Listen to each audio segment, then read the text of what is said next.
Well, today I am joined by Marc Crisafulli, the Executive Vice President of Ballys, formerly Twin River Worldwide Holdings. Marc, thank you for being with us. Thanks so much for having me, Kim. So I want to start off with COVID. It's changed everything for all of us. So I want to know, first of all, what is Twin River doing to keep people safe, both the patrons and employees who are going to Lincoln and Tiverton? It's something that's been tantamount for us for the past several months now. We are very careful. We screen everyone that comes in, both employees and customers, every single day.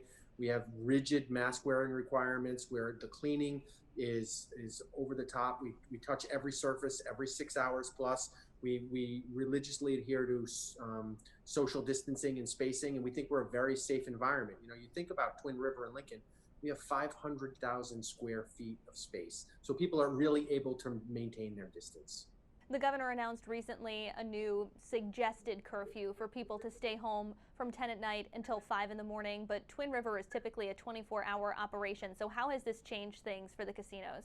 Well, it has changed it only somewhat. So before COVID, we were open 24 hours a day, 7 days a week. Then COVID came and we went to limited hours every single day.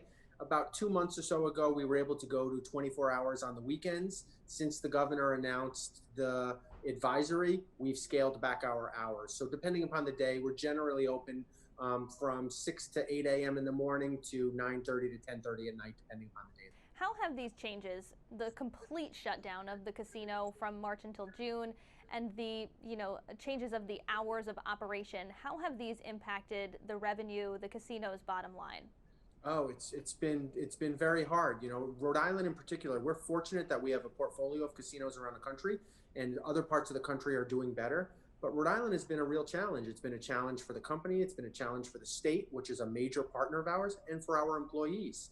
Looking backwards, you're seeing revenues that are hit since we've opened that are down a third or more from last year. Obviously, for the closure period, we had zero revenues. So it's been really difficult to manage.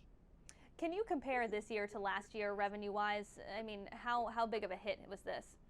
Oh, it's been material from a revenue standpoint. It's been more than half. From a profit standpoint, we've been able to manage through because of our other properties. We're still profitable here in Rhode Island, but not nearly to the extent we were in the past. Fortunately, some other properties, some places like Biloxi, Mississippi, we're more profitable than we were because our expenses are down, and people that are coming are really there to play and they're enjoying themselves. And so, you know, overall, we're doing fine. We pride ourselves on being a very strong financial company with a great balance sheet. So we're able to withstand this, but it's not ideal.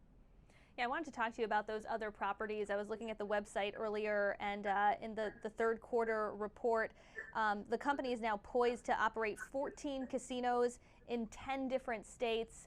Why does the company think it's a good idea to keep expanding like this?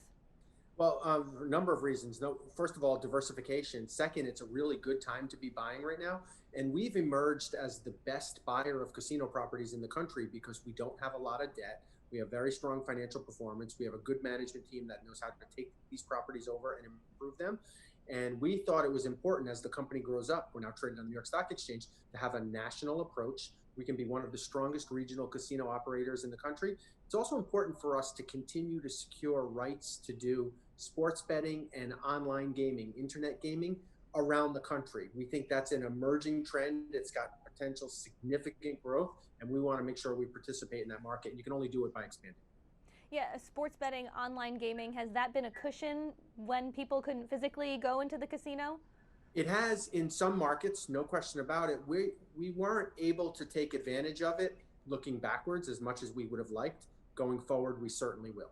And you look at like our acquisition of the New Jersey casino, which we expect to close next week. That gives us 3 sports betting licenses, 5 internet gaming licenses. So we can really take that market, and that market is one of the biggest markets in the country. We've been fortunate, Kim, that we partner with DraftKings and FanDuel in a number of different markets, and we're really proud of those partnerships. So that gives us some opportunity to participate. I want to talk a little bit about the employees here in Lincoln and Tiverton.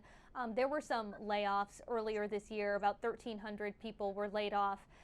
Most of those people have been hired back, but the last I saw, there were still about 700 workers who hadn't gotten their jobs back. Is there a plan to bring them back on board, and if so, when? So it's It all depends on what happens with COVID, unfortunately, is the answer. We really tried to take care of our people. It was very hard for us to manage. We kept everyone on board with medical benefits through the end of September. And then that's when we kind of hit the drawing board where we just couldn't do it anymore. Of those 700 people, we hope we can bring every single one of them back. But the limitations, which are warranted and I understand, make it impossible to do so.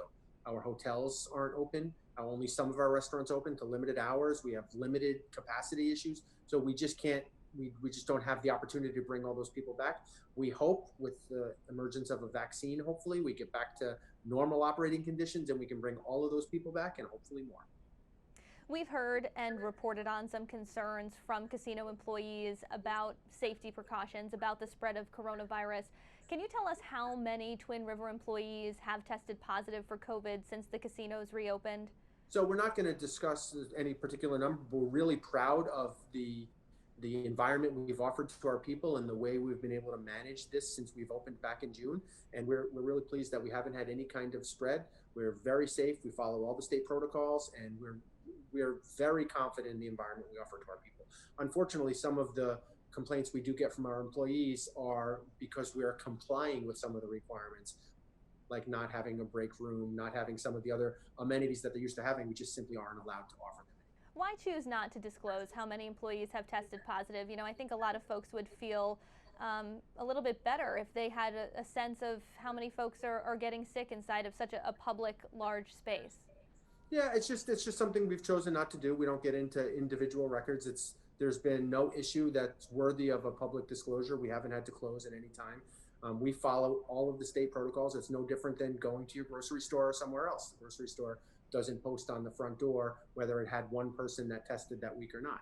As long as you manage it, you're complying with all the Department of Health protocols, which we're doing. We feel very confident in where we are.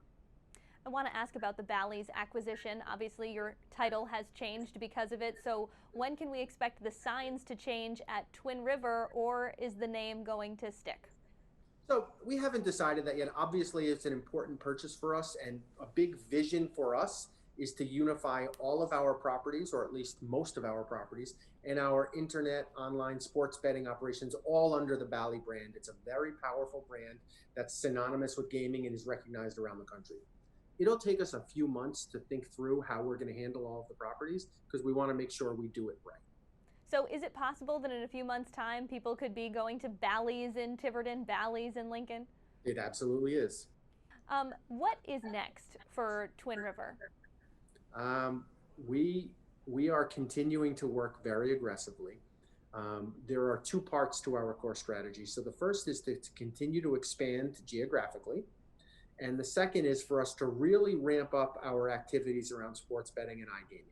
And you'll see a lot more from the company in the days and weeks to come. Mark, is there anything else you'd like to add or let people know? No, I just want to reiterate that we're so comfortable that we're providing a safe, fun, healthy environment for people. And I would encourage you to come visit our property and see for yourself. Marc Crisafulli, the Executive Vice President of Ballys, thanks for being with us today. Thanks so much for having me, Kim.